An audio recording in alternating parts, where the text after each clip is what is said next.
बिना संघर्ष के कोई महान नहीं बनता, बिना कुछ किए हुए जय जयकार नहीं होता, जब तक नहीं पड़ते हथौड़े की चोट तब तक कोई पत्थर भी लोगों के लिए भगवान नहीं होता।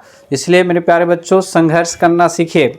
अभी जो एग्ज़ाम आप देने जा रहे हैं इसमें संघर्ष का ही है, यही आपका एक महीना बहुत ही इम्पोर्टेंट होने वाला है। तो चलिए हम वीडियो को स्टार्ट करते हैं। नमस्कार दोस्तों, स्वागत है आपका अपना YouTube channel easy English with RV sir में। और एक और बहुत ही महत्वपूर्ण पोएम द फायरमैन का चर्चा करने जा रहे हैं। इस पोएम में हम इसका लाइन बाय लाइन एक्सप्लेनेशन को देखेंगे और उसके बाद अभी हम लोग पोएम का सिर्फ एक्सप्लेनेशन देख रहे हैं। समरी और ऑब्जेक्टिव क्वेश्चन का सीरीज भी चलेगा, तो आप लगातार जो वीडियो आ रहा है चैनल पे उसको वॉच करते रहिए, सब एग्ज़ाम में क्वेश्चंस बन जाएंगे। और चलिए स्टार्ट करते हैं। फायर ह्यूमन, ह्यूमन का मतलब क्या होता है? ह्यूमन का मतलब होता है स्तुति। ह्यूमन का मतलब होता है स्तुति, वंदना। यानी यहाँ पे कवि जो है ना आग की स्तुति कर रहे हैं, आग की प्रार्थना आग से कर रहे हैं, आग की वंदना कर रहे हैं। वंदना का मतलब होता है गीत, संगीत। तो a song of praise, him का अर्थ क्या होता है? हिम का अर्थ होता है ए सॉन्ग ऑफ प्रेज, एक ए सॉन्ग ऑफ प्रेज मतलब PRAISE, एक ऐसा मतलब गीत जो किसी की प्रशंसा में लिखा गया है। तो यहाँ पे कवि हैं आग की स्तुति कर रहे हैं और इनके जो पोएट हैं वो कौन है? KKN डेर्रूवाला। दारूवाला नहीं पढ़ेंगे, अगर याद रहता है दारूवाला तो दारूवाला भी याद रखेंगे, डेर्रूवाला या दारूवाला याद रखेंगे। तो देखेंगे कोई आदमी अगर शराब वगैरह पिए हो रहता है तो देखिएगा आग उग, अगर देख रहे हैं कि जाड़ा के दिन है, अगर कोई आग जला रहा है तो वह एकदम आएगा, बोलेगा हाँ बहुत ठंडा लग रहा है, एकदम घेर कर बैठ जाता है। तो आप ऐसे भी याद रख सकते हैं कि एक दारू पिया हुआ आदमी आग ताप रहा था, राइटर के नाम याद रह जाएगा। क्योंकि चीज़ों को अगर हम लोग मजाक में, चीज़ों को अगर इंटरटेनमेंट में रखेंगे तो याद रहेगा, सीरियसली याद करेंगे तो याद नहीं रहता है। तो फायर हिम, हिम का मतलब हो गया स्तुति, वंदना, प्रार्थना। और इनके जो पोएट हो गए KKN डेर्रूवाला, KKN डेर्रूवाला। KKN डेर्रूवाला का जो जन्म हुआ था वो 1937 में हुआ था, 1937 में। The recipient of Sahitya Akademi award 1984 and Commonwealth poetry award is a landscape poet of eminence and a well known writer of short stories. इनको रिसिपेंट कहने का मतलब होता है प्राप्त होना, साहित्य अकादमी पुरस्कार, जैसा कि नाम ही है साहित्य, यानी साहित्य के लिए मिला 1984 में। फिर और क्या मिला? कॉमनवेल्थ पोएट्री अवार्ड भी इनको मिला। ये अपने आप को बोलते थे कि हम लैंडस्केप पोएट हैं। लैंडस्केप कहने का मतलब हो गया कि प्रकृति से जुड़ा हुआ कवि हैं हम, और एक बहुत ही विशिष्ट वेल नोन मतलब विख्यात शॉर्ट स्टोरी राइटर हैं। छोटे छोटे कहानी लिखने के लिए वे क्या थे? प्रसिद्ध थे। तो इनमें हो गया कि साहित्य अकादमी पुरस्कार इनको 1984 में, और कॉमनवेल्थ पोएट्री पुरस्कार इनको कब मिला? पाने वाले ख्याति प्राप्त प्राकृतिक कवि हैं तथा लघु कहानियों के सुप्रसिद्ध लेखक हैं। यहाँ तक के लाइन हो गया आपका क्लियर। सुप्रसिद्ध लेखक हैं, इसीलिए इनको बोला गया वेल नोन। अच्छे काम के लिए जो जाना जाता है उसको वेल नोन कहते हैं, सुप्रसिद्ध। His poetry in his own words a totally impressionistic recording of subjective responses. उनकी जो कविता का जो संग्रह होता था, उनकी जो कविता का जो संग्रह होता था, पोएट्री का मतलब क्या? काव्य पाठ होता है, पद्य खंड होता है। उनकी कविता का जो संग्रह होता था, उनके अपनों शब्दों में आत्म चेतना से संबंधित अनुभवों का पूरी तरह से समान भावना की आवाज़ है। पूरी तरह से क्या है? समान भावना की आवाज़ है। ये थोड़ा सा लाइन का यहाँ पे समझेंगे कि his poetry is in own words उन a totally impressionistic recording of subjective responses. और ये इस लाइन को यहाँ से यहाँ तक को समझेंगे कि क्या कह रहे हैं। कह रहे हैं कि उनकी जो कविता का जो संग्रह होता था, उनके अपने शब्दों में होता था आत्मचेतना संबंधित अनुभवों का। आत्मचेतना मतलब हम कितना मतलब अंदर से मतलब किसी चीज़ के बारे में क्या है, सजग हैं, किसी चीज़ के बारे में हमको कितना जानकारी है, कितना उसके प्रति हम वफादार हैं, संबंधित अनुभवों का पूरी तरह से समान भावना के वो क्या थे, आवाज़ थे। ही क्लेम्स, वो दावा करते थे, his poems to be rooted in the rural landscape and hence earthy. वो क्या दावा करते थे, रूरल लैंडस्केप मतलब वो दावा करते थे कि हमारे कविता में मतलब क्या है, प्राकृतिक का दृश्य दिखता है और हम अर्थी का मतलब होता है सांसारिक, इसीलिए वो सांसारिक है, समाज से संसार से जुड़ा हुआ चीज़ है। तो उनके कविता संग्रह के जो थे वो कविता संग्रह को क्या कहते थे कि वो अपने कविताओं को ग्रामीण दृश्य में स्थापित होने का दावा करते थे। कहते थे कि हमारा जो कविता है उसमें ग्रामीण का झलक नज़र आएगा, गांव का झलक नज़र आएगा, इसीलिए जो हमारा पोएम है वो क्या है, एक मान के चलो कि सांसारिक कविता है, अर्थी है, सांसारिक होता है। अर्थी का मतलब अर्थ मतलब पृथ्वी संसार, अर्थी मतलब संसारिक। He shuns sophistication as he thinks that white edging gloss take away the power of verse. और वो क्या करते थे, ओबे सफोकेशन का मतलब होता है बेकार की चीज़ को, ओबे बेकार के प्रयोग से बचते थे। सन्स का मतलब होता है परहेज करना, बचना, सफोसिकेशन का मतलब होता है बेकार। As he thinks that it while adding gloss take away the power of verse. Gloss का मतलब होता है चमक, जैसा कि उनका मानना था वह सोचते थे। वाइल एडिंग ग्लॉस बोलते एज आई थिंक्स दैट, जैसा कि मैं सोचते थे, while adding gloss takes away the power of verse, कि क्या होगा कि वह सोचते थे कि कविताओं की शक्ति चमक डालने के चक्कर में ख़त्म हो जाती है। अगर कविता को हम चमक डालते हैं, धमक डालते हैं, तो कविता की शक्ति ही ख़त्म हो जाती है, पावर ऑफ वर्स ख़त्म हो जाता है। और ही the themes of his poetry, उनके जो पोएम होता था उनका थीम्स क्या रहता था, लव, डेथ, डोमिनेशन, स्नेज, plight of human society and violence. समझिए, लव का मतलब प्रेम होता है, लव का मतलब क्या होता है, प्रेम, डेथ मृत्यु, और डोमिनेशन कहने का मतलब हो गया शासन, डोमिनेट का मतलब होता है शासन करना, सिनिज्म का मतलब होता है दोषदर्शी, मतलब जो किसी में क्या होता है दोषदर्शी, दोषवाद, और प्लेट ऑफ ह्यूमन सोसाइटी, और मानव के समाज में जो दुर्दशा था, और हिंसा, ये सारे चीज़ उनके कविता में देखने को मिलता था। तो उनके कविता के संग्रह के विषय में क्या हम कह सकते हैं, उनके कविता के संग्रह के विषय में कहते हैं कि वो प्रेम से रहता था, और किस चीज़ से रहता था, मृत्यु से रहता था, डोमिनेशन करने का मतलब हो गया शासन से रहता था, सिनिज्म का मतलब होता है दोषवाद से रहता था, प्लाइट ऑफ ह्यूमन सोसाइटी मतलब मानव के जो दुर्दशा था उससे रहता था, और हिंसा, हिंसा का मतलब क्या होता है, वायलेंस, वायलेंस का मतलब क्या होता है, हिंसा। ये सारे चीज़ उनके पोएम में दिखने को मिलता था। अब हिंसा काहे नहीं होगा, since he rights with intensity and vigour involve in poetic creation. और वो क्या चीज़ लिखते थे, वो पूरे विगर कहने का मतलब हो गया ऊर्जावान, तो वे क्या थे, एक पोएट्रिक रचनाओं के में निहित प्रबलता तथा मानसिक संवेदन के साथ लिखते थे। विगर का मतलब होता है मानसिक या फिजिकल या मेंटल पावर। तो बोलते हैं कि वो क्या करते थे, पूरे इंटेंसिटी के साथ लिखते थे। वे पोएट्रिक रचनाओं में निहित प्रबलता, इंटेंसिटी, प्रबलता, इंटेंसिटी का मतलब हो गया प्रबलता तथा मानसिक संवेदना के साथ लिखते थे। Poetic creation, she had in A police service, चूँकि वो पुलिस सेवा में रह चुके थे, पुलिस वाले थे।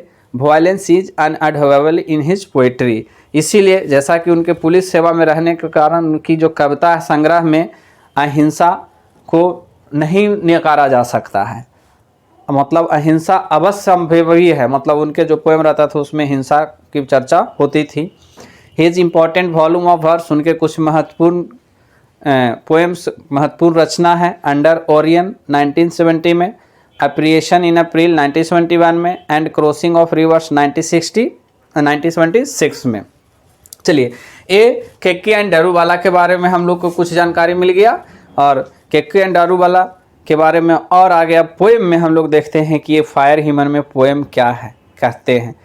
फायर ह्यूमन में जो कवि हैं एक बर्निंग घाट का चर्चा किए हैं। बर्निंग घाट कहने का मतलब हो गया जो हिंदू रीति रिवाज है जिसमें हम लोग क्या करते हैं कि कोई मृत व्यक्ति को ले जाकर दाह संस्कार करते हैं, शमशान घाट बोल सकते हैं। हर रीति रिवाज हर धर्म का अलग अलग है। कोई लोग दफनाते हैं तो कोई जलाते हैं, कोई पारसी लोग हैं जो टावर ऑफ साइलेंस पे रख देते हैं ले जाकर अपने डेड बॉडी को। और इसमें कभी भी एक पारसी धर्म से हैं, कभी भी क्या है, एक पारसी धर्म से हैं, एंडो एंग्लेसियन है। The burning heart erupted phosphorus scenes. अब कभी है ना जो ये बर्निंग हार्ट का सीन का चर्चा करते हैं कि जब बर्निंग हार्ट पर हम गए थे तो किस प्रकार का सीन होता है, किस प्रकार का सीन होता है। और पोएम को लाइन बाय लाइन देखेंगे, जो कि कहीं से उठाकर आपको दे देता है। एक क्वेश्चन उठा देगा, the burning heart erupted phosphorus scenes, बोलेगा कि कौन सा पोएम से लिया गया है। तो अगर लाइन बाय लाइन नहीं पढ़े हुए रहेंगे तो हमारे ऑब्जेक्टिव छूटने का चांस बढ़ जाता है। इसलिए लाइन बाय लाइन पोएम को पढ़ेंगे और साथ में इसका फिर समरी भी पढ़ेंगे और ऑब्जेक्टिव क्वेश्चंस को भी हम लोग देखेंगे। चलिए, तो ये कह रहे हैं कि the burning heart erupted phosphorus scenes and wandering ghost light frightened passers by. Passers by कहने का मतलब हो गया राहगीर, जो पैदल चलता है, यात्रा करता है। तो कवि क्या कहते हैं कि जलता हुआ घाट की आग की लपटें से धधक रही थी। जो बर्निंग हार्ट इरप्टेड, इरप्टेड मतलब आग का मतलब धधकना, लहकना।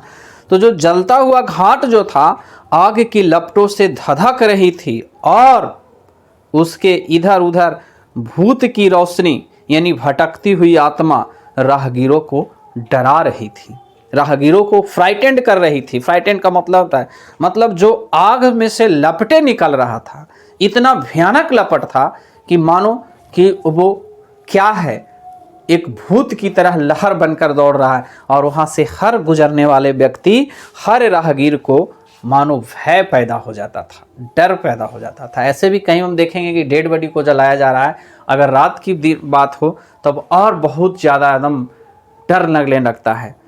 अगर बर्निंग हार्ट की बात करें तब तो और क्या सीन ही अलग होता है।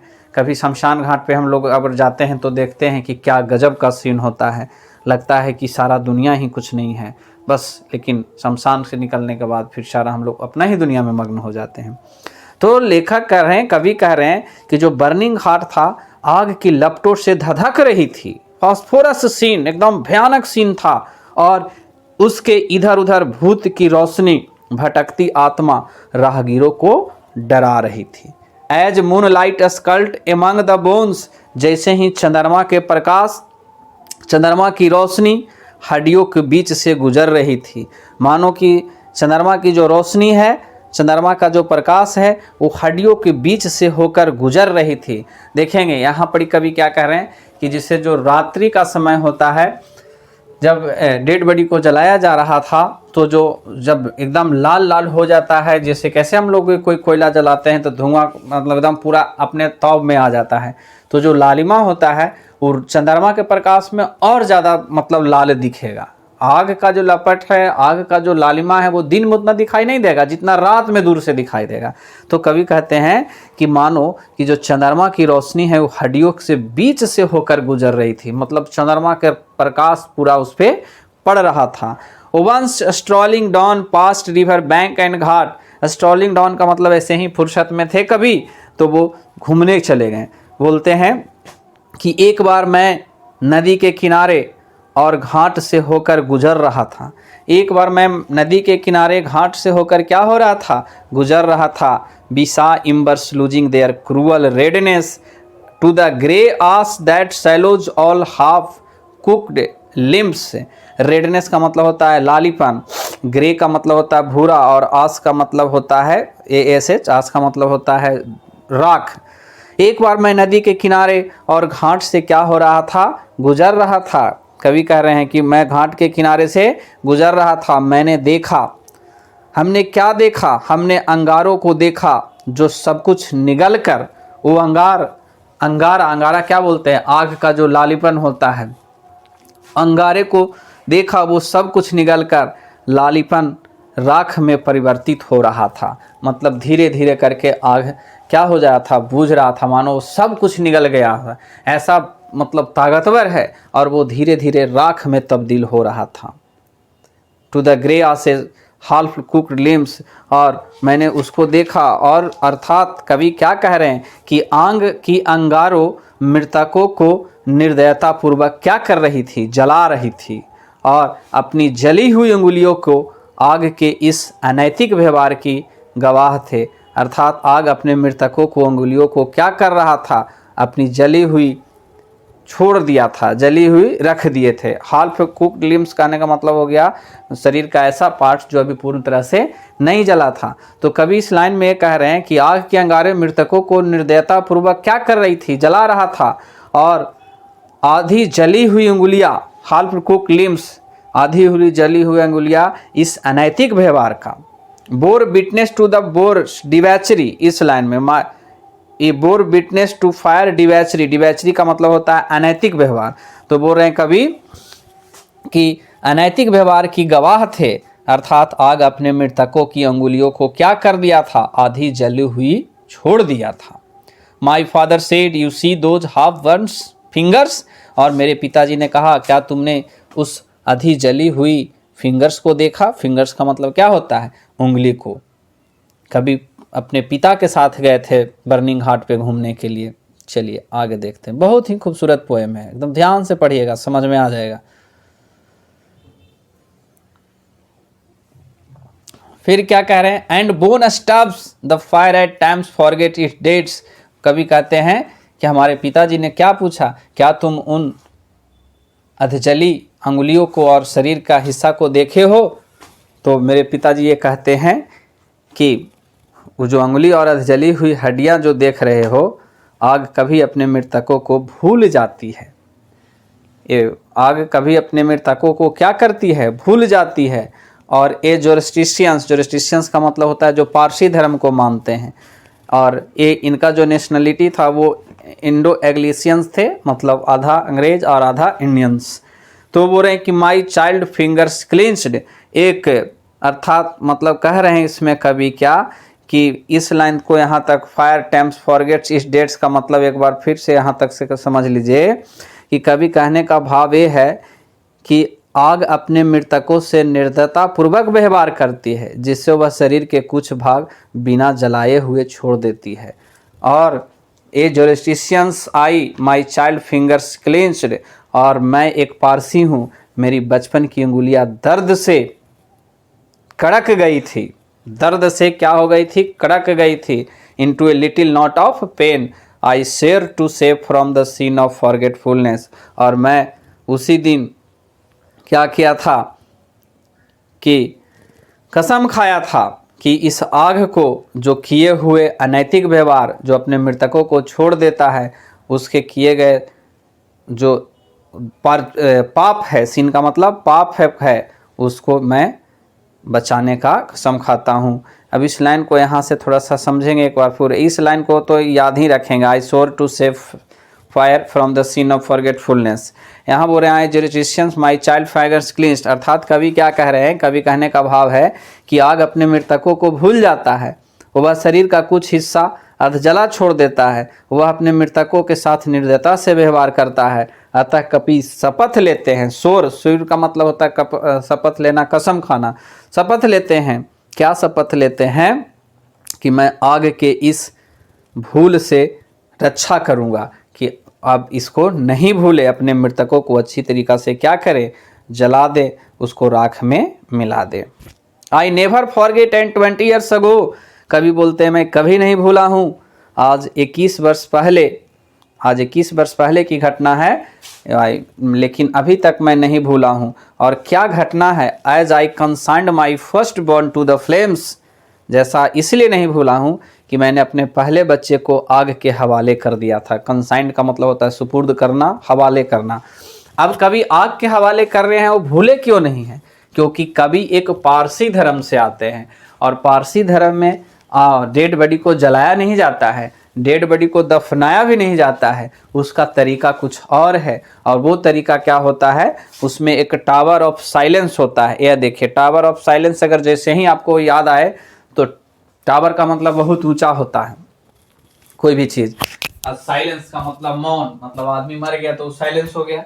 तो जो टावर ऑफ साइलेंस होता है, तो टावर ऑफ साइलेंस किस प्रकार का रहेगा? टावर ऑफ साइलेंस देखना है तो आप अपने दिमाग में बनाएंगे, जिससे हम लोग के यहाँ सीमेंट का पानी टंकी नहीं रहता बना हुआ बहुत ऊंचा, उसी प्रकार का एक टावर ऑफ साइलेंस होता है, जहाँ पे पारसी लोग अपने डेड बॉडी को डिस्पोज करते हैं। डिस्पोज का मतलब ले जाके ऊपर छोड़ दिए, मतलब 1000 फीट ऊपर रहता है और उसको चील मतलब सड़ गल जाता है वहीं पे, न तो मिट्टी में दफनाता है और नहीं आग के हवाले करता है। लेकिन कवि को आज 21 साल पहले की एक घटना याद आ रही है, और वो घटना क्या है कि मैं अपने पुत्र को, इनका जो फर्स्ट बॉर्न बेबी था, आग के हवाले करना पड़ा था। और इसके पीछे कारण क्या था कि the nearest tower of silence was 8000 miles, वहाँ से लगभग हजारों मील दूर था, तो मजबूरी में करना पड़ा था। The fire him said to me, और जो फायर हिम मुझसे क्या कहता है, यू स्टैंड फॉर गिवन, और अग्नि के जो देवता हैं मुझसे कहता है कि तुम्हें माफ़ किया जाता है। तुम्हें माफ़ क्यों किया जाता है? क्योंकि तुमने एक काम मजबूरी में किया है, न कि शौक से किया है। और ब्रोकन, मैं टूट चुका था।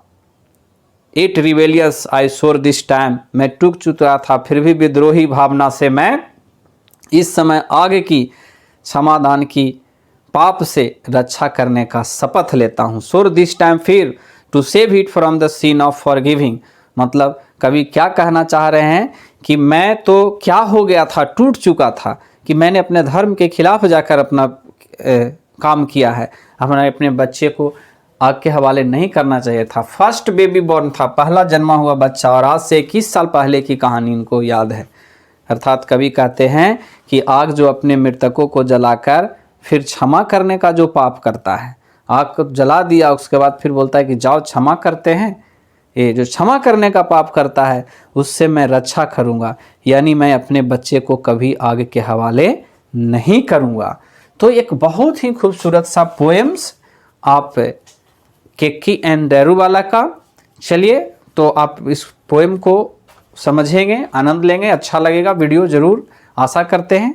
तो अगर वीडियो अच्छा लगे तो अपने दोस्तों के साथ शेयर भी करें, लाइक सब्सक्राइब जरूर करें, क्योंकि एक लाइक ही हमारी हौसला को बढ़ाएगा, ताकि और अच्छे अच्छे कंटेंट्स हम आपको लाकर दें, जिससे 12th का एग्ज़ाम में कोई आपको तकलीफ़ नहीं हो।